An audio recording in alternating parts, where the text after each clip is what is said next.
من يهده الله فلا مضل له ومن يضلل فلا هادي له وأشهد أن لا إله إلا الله وحده لا شريك له وأشهد أن محمدًا عبده ورسوله أما بعد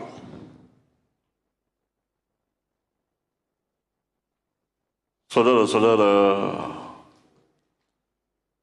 ikhwan dan akhwat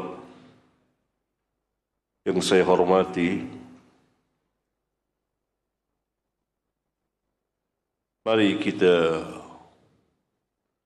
persiapkan diri kita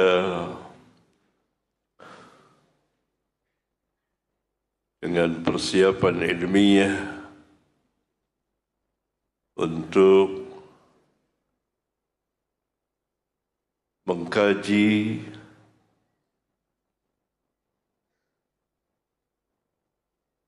salah satu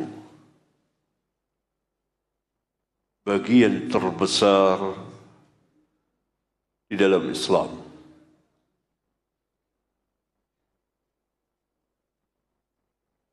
yaitu ilmu yang merupakan kekuatan terbesar bagi Islam dan kaum muslimin.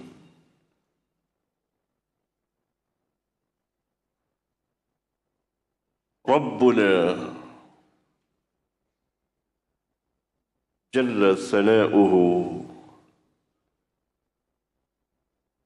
mengulang-ulang di dalam Al-Quran mengenai ilmu dan ahli ilmu.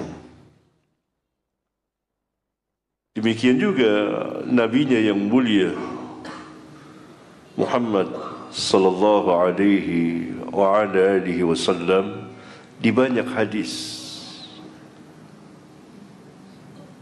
dan saya mencoba mengumpulkannya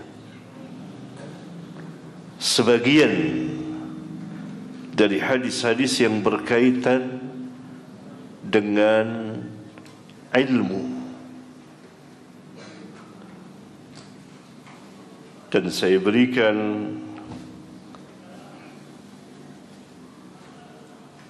bab ilmiah sebanyak 35 bab, 67 hadis. Dan kajian kita pada pagi hari ini memasuki bab ke-32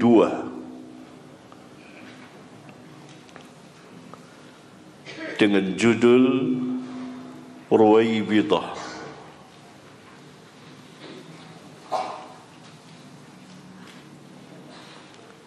Ruwaibidah adalah orang yang bodoh, jahil,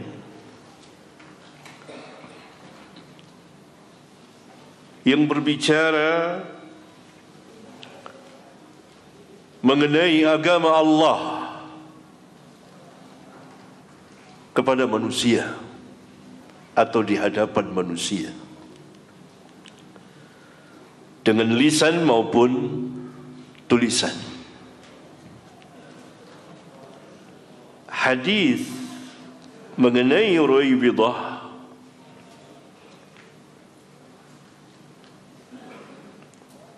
sah hadisnya,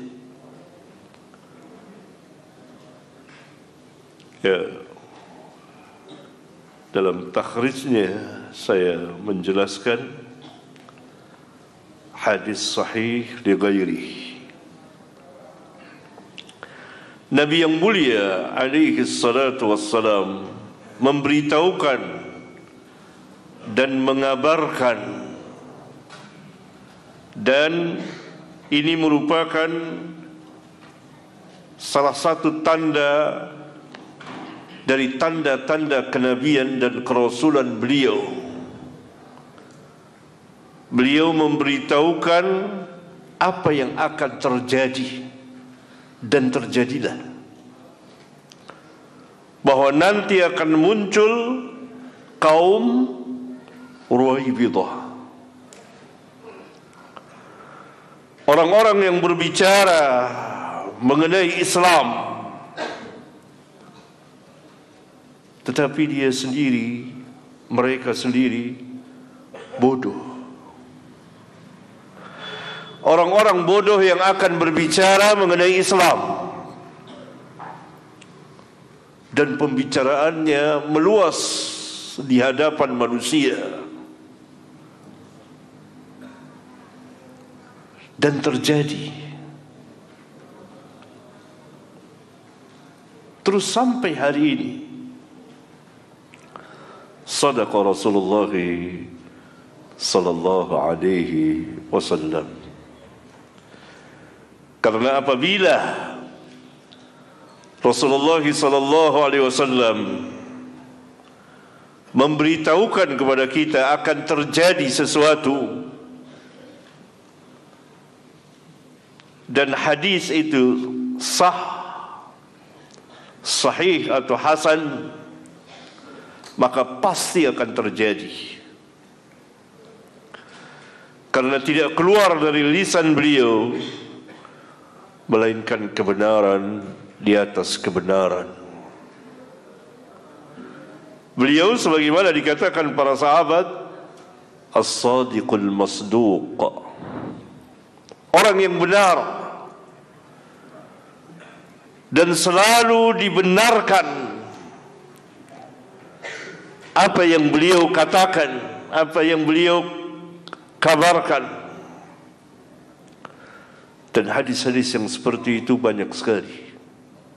Akan terjadi begini dan begitu dan seterusnya. Salah satunya adalah apa yang tersebut dalam hadis ke-64. Bagi yang mempunyai kitab, silakan dibuka halaman 190, bab 32, dengan judul Ruwaibidah, hadis ke-64. An Abi Hurairah qala qala Rasulullah sallallahu alaihi wasallam, sayati 'ala an-nasi salawatun khadda'atun yusaddaqu fiha al-kadhibu ويكذب فيها الصادق ويؤتمن فيها الخائن ويخون فيها الأمين وينطق فيها الرويبضة. قيل وما الرويبضة؟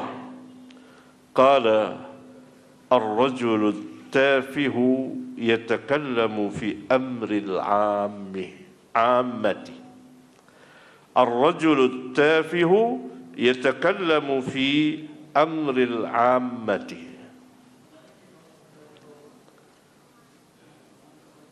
صحيح لغيره،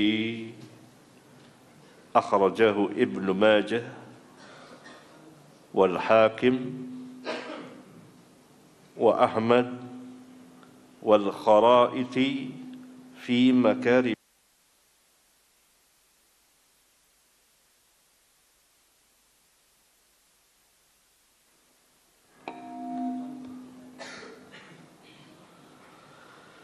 Dari Abu Hurairah, dia berkata, Rasulullah sallallahu alaihi wasallam bersabda, akan datang, sayati 'alan nas, akan datang zamannya, masanya kepada manusia, sanawatun khadda'atun, tahun-tahun yang di dalamnya penuh dengan tipuan. Tahun-tahun yang penuh dengan tipuan. Pada tahun-tahun itu, seorang pendusta akan dibenarkan. Perkataan orang yang suka berbohong, pendusta, akan dibenarkan. Sebaliknya, sedangkan orang yang benar, jujur, didustakan, tidak dipercayai. Orang yang khianat malah diberi amanat kepercayaan. Sedangkan orang yang terpercaya dikhianati. Dan akan berbicara pada tahun-tahun itu, tahun-tahun yang penuh dengan tipuan. Ruwaibidah. Kemudian beliau ditanya, apakah yang dimaksud dengan Ruwaibidah? Beliau menjawab, orang bodoh yang berbicara tentang urusan umum. Orang yang bodoh tetapi pembicaraannya luas kepada masyarakat umum. Itu Ruwaibidah.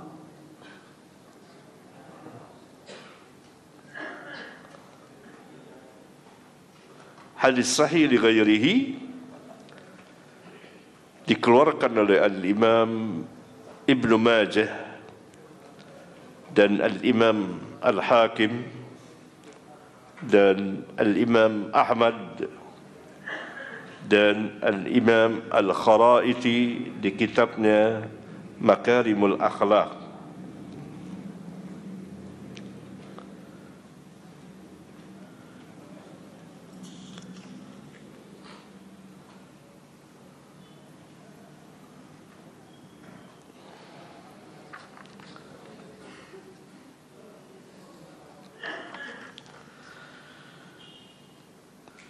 Ketika Nabi SAW menyatakan akan terjadi, pasti terjadi.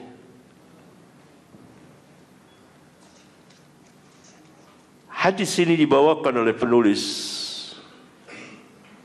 karena berkaitan dengan ilmu.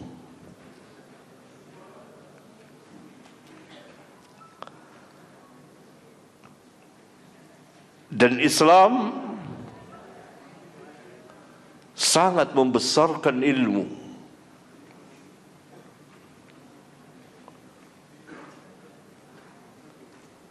Dan Islam mendasari segala sesuatunya dengan ilmu. Dan Islam memerintahkan untuk bertanya kepada ahli ilmu. Bahkan Allah Subhanahu wa ta'ala menurunkan kitabnya dengan ilmunya.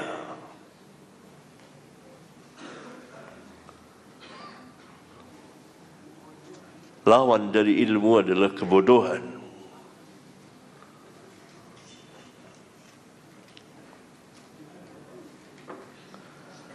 Dan yang dibicarakan Ruwaibidah secara khusus adalah din, agama.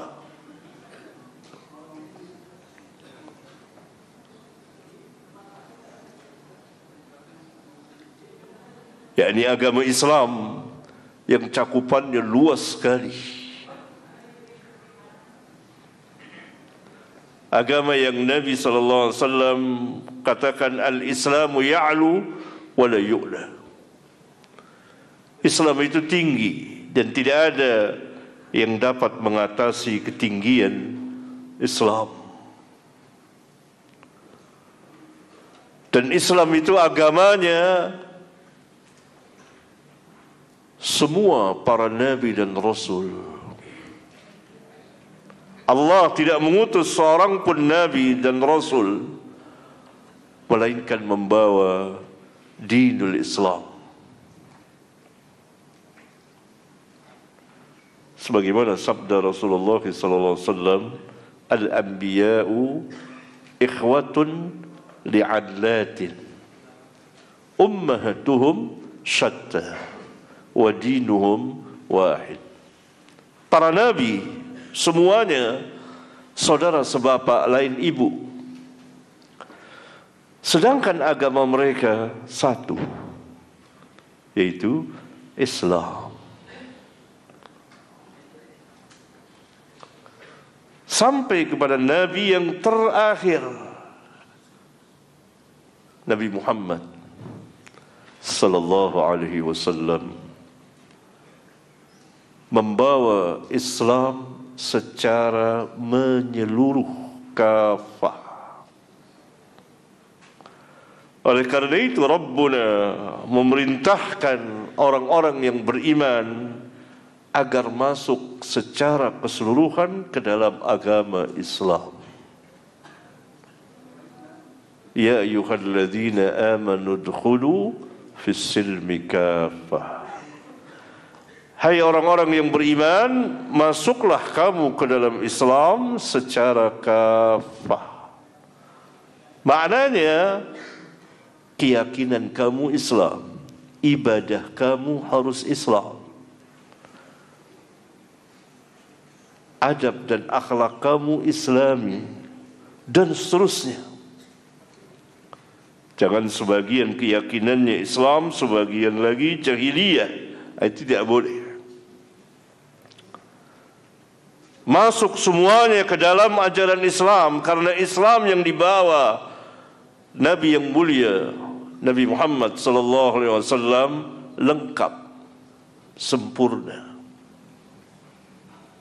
Islam yang demikian besar, kalau dibicarakan, dikatakan, diterangkan oleh Ruwaibidah, maka akan tampak kecil dan hilang hidayah dan nur cahayanya.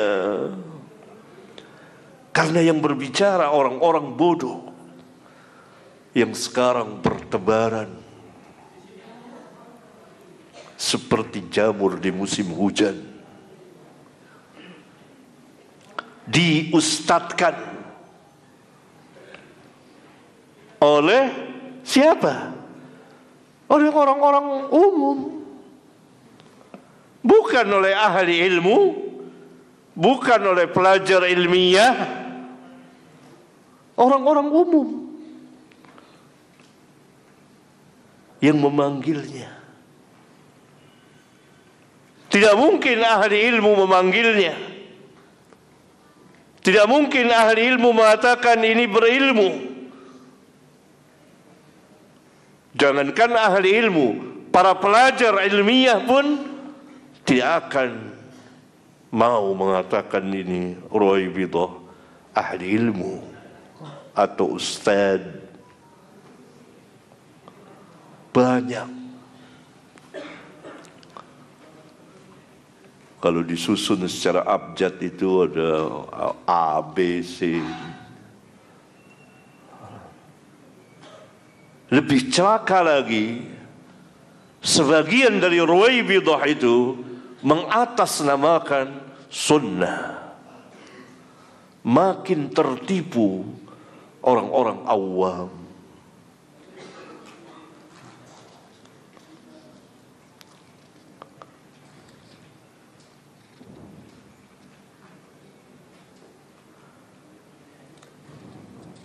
Ya, itu dia.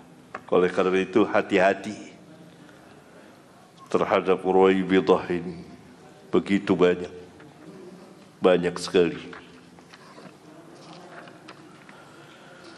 Kemudian bab yang ke-33,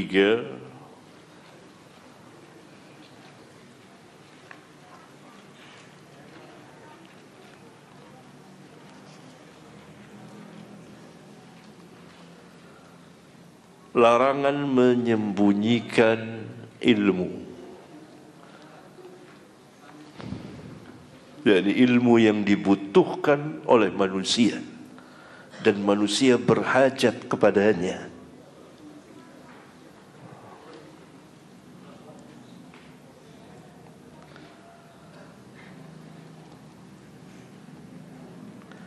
Firman Allah Azza wa Jalla, innal ladzina yaktumuna ma anzalna minal bayyinati wal huda min ba'di ma bayyanahu lin-nasi minal kitab ulaika yal'anuhumullahu wa yal'anuhumul la'inun.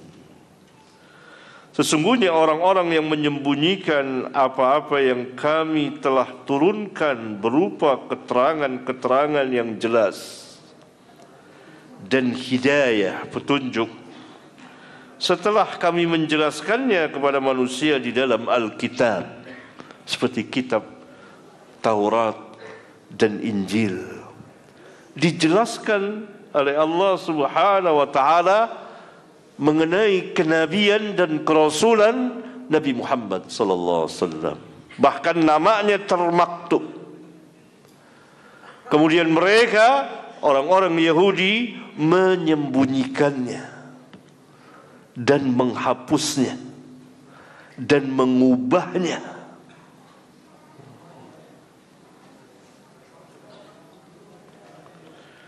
Setelah kami menjelaskannya kepada manusia di dalam Alkitab, kitab Taurat dan Injil, kemudian termasuk kitab Al-Quran. Tidak boleh menyembunyikan apa-apa yang Allah katakan di dalam Al-Quran. Mereka itu dilaknat oleh Allah dan dilaknati oleh semua makhluk yang dapat melaknat. Yakni mereka dilaknat oleh Allah. Makna Allah melaknat, Allah menjauhkannya dari rahmatnya. Makna orang-orang itu melaknat, memohon kepada Allah agar Allah jangan memberikan rahmat kepadanya.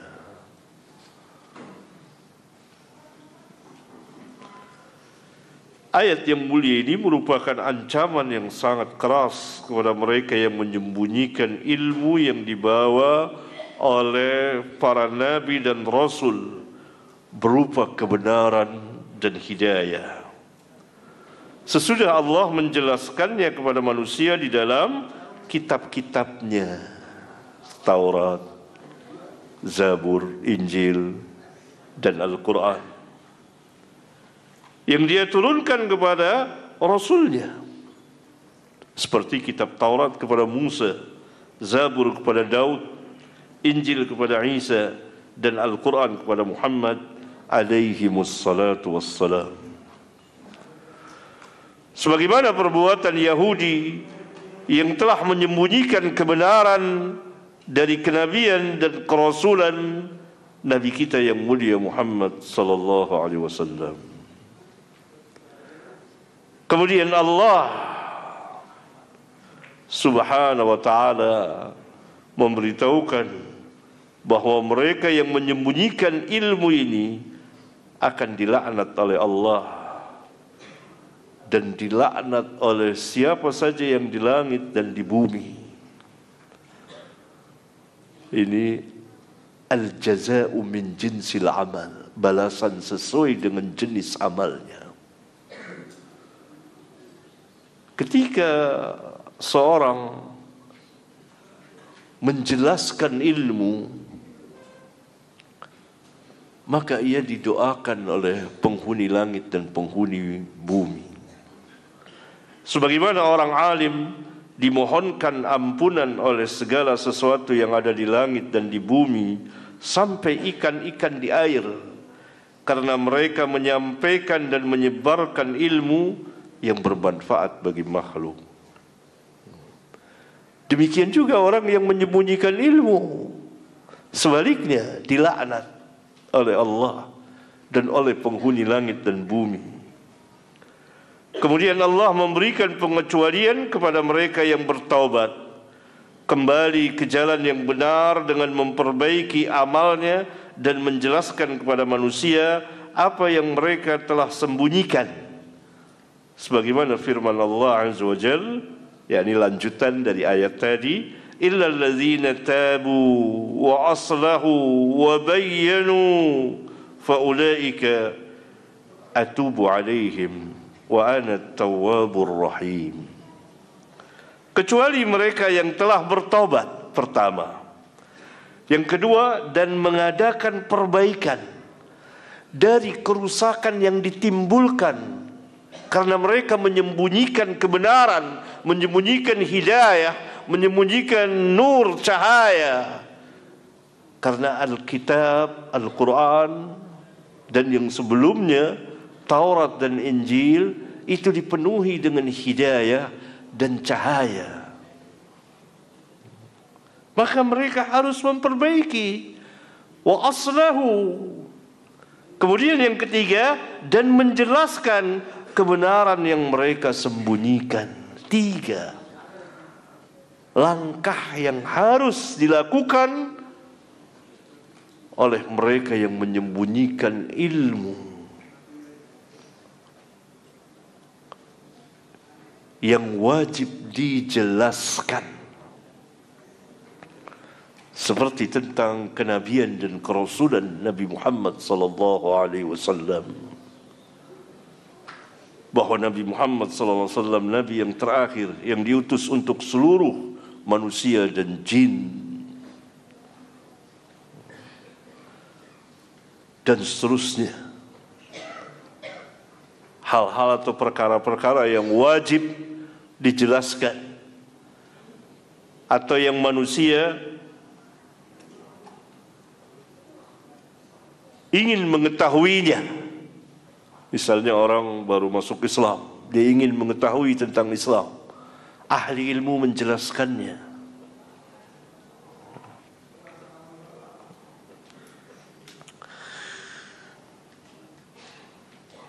Maka terhadap mereka itu, aku, kata Allah, aku menerima taubat mereka, karena aku maha penerima taubat lagi maha penyayang. Ayat ini sangat menyejukkan dan menenangkan hati dan pikiran serta fisik orang-orang yang telah melakukan kesalahan-kesalahan besar. Jangan putus asa.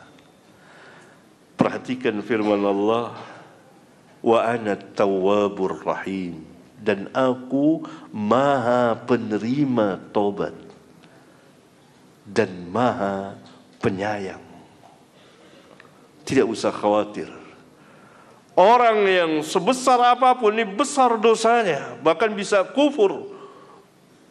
Orang-orang Yahudi menyembunyikan ilmu yang besar, Taurat dan Injil,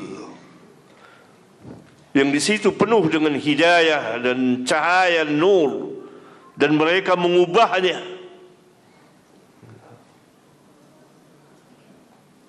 Allah katakan kalau mereka tobat, kembali kepada Allah, pertama, dan kedua, memperbaiki kerusakan yang telah diperbuat, dan ketiga, menjelaskan kepada manusia, maka Allah terima taubatnya. Karena Allah Tawwabur Rahim, Tawwabul Ghafur. Allah maha penerima taubat. Kemudian firman Allah yang lain, halaman 100 tadi, 198 dan 199 ayat tadi, dalam surat Al-Baqarah ayat 159 dan 160.